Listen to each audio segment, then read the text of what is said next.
Welcome back. So the focus of this mini lecture is baseball in the Civil War era. Let's get into it. All right. So baseball in the middle part of the 1800s, when the game itself is in its infancy. Some of the rules, some of the structure of it, of course, is going to potentially be a little different than what you might see on the TV today, or what you might see when you're watching a game on a phone today, or if you're at a game. However, we should be mindful of a couple of things. So first off, of course, is going to be the game's origins, right? So it's not General Abner Doubleday, as Albert Spalding, tried to argue in the early 1900s. But the game itself, of course, owes its origins to a number of influences, certainly cricket and rounders from England, and early forms then of what's called town ball across parts of, colonial and early America are going to emerge. And what happens, of course, is by the time you get to the 1830s and the 1840s, as you're seeing the growth of clubs in places like New York, you're going to see rules kind of written out for versions or forms of the game.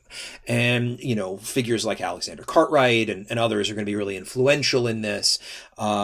And what you're going to see is the growth of early versions of the game from the New York version as well as the Massachusetts version. And a lot of this is kind of linking up right, in the late 1850s, right as the war is going to get going. So it's a game that's known. It's a game that's growing in popularity in various iterations. And so this is something that some of these individuals who are going to be joining the army in the 1860s would have then taken with them. And so you're going to see at the beginning of the Civil War, of course, a very high point of enlistment for both armies across the country, right? This is an era in which there's 30 million people in the United States.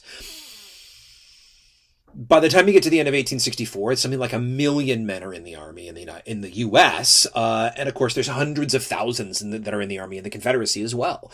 And it's going to encompass many, many people. So you're going to have armies that are encamped all over. Armies tended in the 1860s to fight seasonally. So what that would then mean is that armies are going to have downtimes. They're going to have off times. And their soldiers are going to, of course, engage in entertainment. They're going to want to have recreation. They're going to want to be able to take their mind off of the brutal realities of the Civil War. And so one of the ways in which that's going to happen, in which you can see lithographs and others from this period, is they play baseball. Now, when they would play it would depend on, of course, the armies. So if you have an army that's not going to be marching due to winter encampment, it's kind of hard to play baseball in January in, New York City, right? That's kind of difficult. But you're going to have armies that are going to play it early in the spring, before they're going to start to march out. So, March and April are certainly going to be times in which this is going to occur. POWs.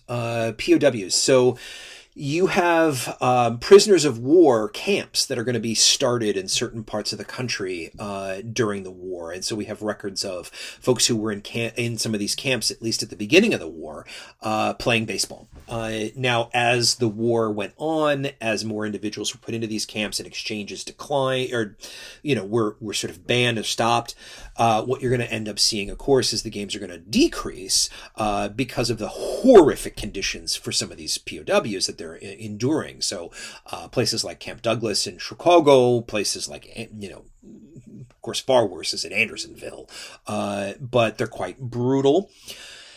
Now, after the war is over, then, once somebody had been in the army, they're going to go home, and they survived the war, and in some cases, they're going to spread the game. And we know this very much because we look at the growing popularity of the game in certain cities after the war. So in Philadelphia in 1866, for example, you have, of course, games where thousands of people are starting to turn out for this.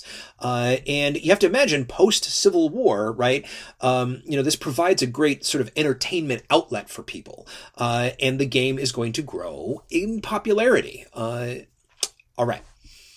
So baseball was an integral part of the process of recreation and entertainment for camp life for soldiers during the war and after the war is going to be a part of, kind of that expansion of the country that is going to occur, and the growth and popularity of baseball is going to happen in that period.